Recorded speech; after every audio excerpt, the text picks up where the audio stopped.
राजा के 4 पुत्र थे। राजा वृद्ध हो गया तो उसने अपने चारों पुत्रों को अपने पास बुलाया और बोला कि मैं अब तुम चारों पुत्रों में से अपना उत्तराधिकारी घोषित करना चाहता हूँ, इस राज्य का अगला राजा बनाना चाहता हूँ। पर मेरी एक शर्त है कि तुम लोगों को इस संसार के सबसे बड़े धर्मात्मा जीव को खोज कर लाना है। जो इस संसार के सबसे बड़े धर्मात्मा जीव को खोज कर ले आएगा, मैं उसे इस राज्य का राजा बनाऊंगा। चारों पुत्रों ने राजा को प्रणाम किया और इस संसार के सबसे बड़े धर्मात्मा जीव की खोज में लग गए। कुछ समय बीता। कुछ समय बाद राजा का पहला पुत्र, प्रथम पुत्र, सबसे बड़ा बेटा राज दरबार में उपस्थित हुआ। राजा का बड़ा पुत्र अपने साथ एक सेठ जी को लेकर आया। बड़े पुत्र ने कहा राज दरबार में, महाराज, पिताजी, ये बहुत बड़े दानी सेठ हैं, बड़े दान पुण्य करते हैं, बड़े बड़े तालाब, मंदिर, कुएं, प्याऊ इन्होंने बनवा रखे हैं। रोज इनके घर में पूजा पाठ का कार्यक्रम होता है, भोजन भंडारा होता है। इनकी कीर्ति दूर दूर तक फैली हुई है। ये बड़े दानी सेठ हैं, निश्चित रूप से यही इस संसार के सबसे बड़े धर्मात्मा हैं। राजा ने उन सेठ जी का स्वागत सत्कार किया और उन्हें विदा किया। कुछ समय बीता। कुछ समय बाद दूसरा पुत्र अपने साथ एक कृष्णकाय ब्राह्मण को लेकर आया। राज दरबार में उपस्थित हुआ और बोला, पिताजी, ये बहुत बड़े पंडित हैं, इन्होंने चारों धामों की पैदल यात्रा की, लोगों को कथा सुनाते हैं, कथा बांचते हैं, ये इस संसार के सबसे बड़े धर्मात्मा जी। राजा ने उन पंडित जी का भी बहुत स्वागत सत्कार किया और उनको विदा किया। फिर कुछ समय और बीता। कुछ समय बाद तीसरा पुत्र एक योगी को साथ में लेकर आया। एक योगी को साथ में लेकर आया और लाकर बोला, पिताजी, ये बहुत बड़े तपस्वी हैं, ये दोनों आंखें बंद करके एक पैर पर खड़े होकर तपस्या करते हैं।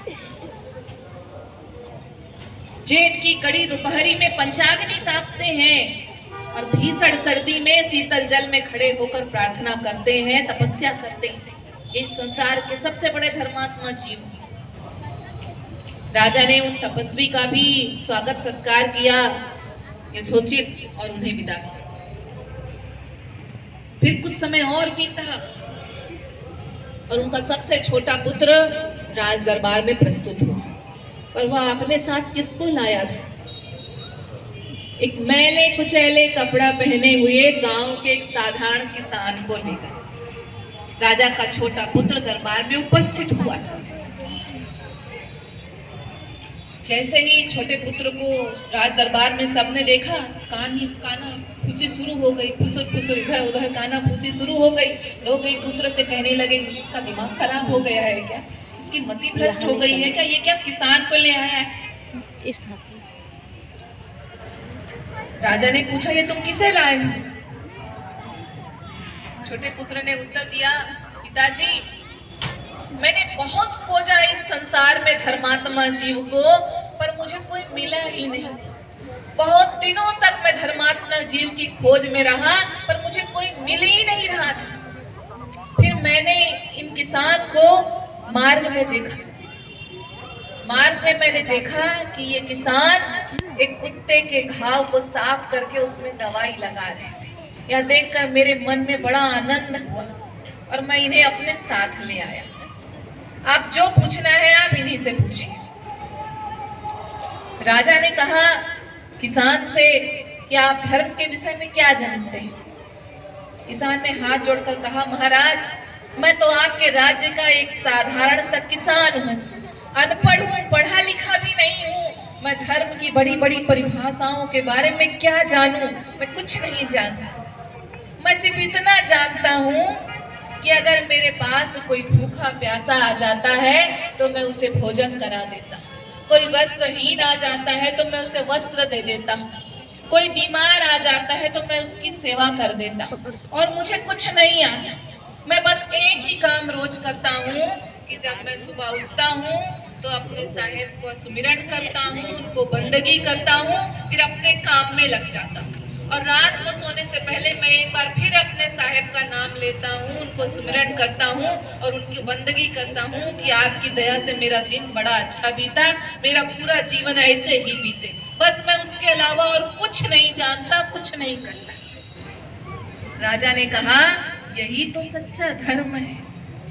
धर्म का अर्थ धर्म की बड़ी बड़ी परिभाषाओं में नहीं है, इन्हीं बातों में छुपा है, इन्हीं छोटी साधारण बातों में छुपा है।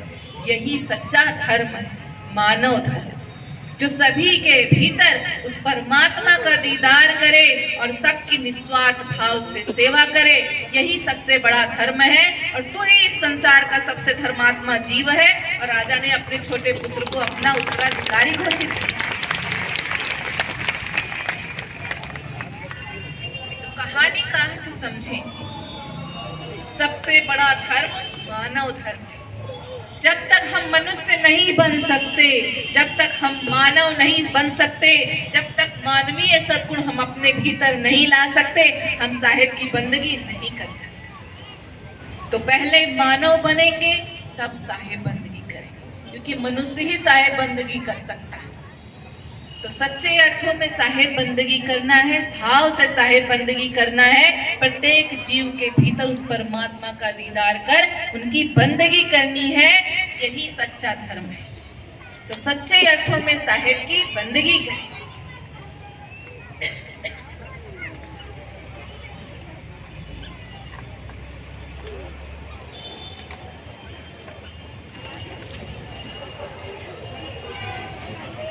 मनुष्य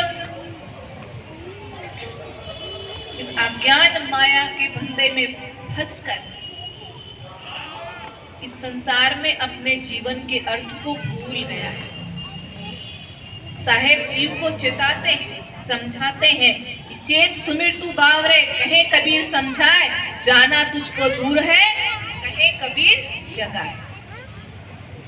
साहेब जगा रहे हैं, चेत सवेरे बावरे, कहे कबीर जगा, जाना तुझको दूर है, कहे कबीर समझाए।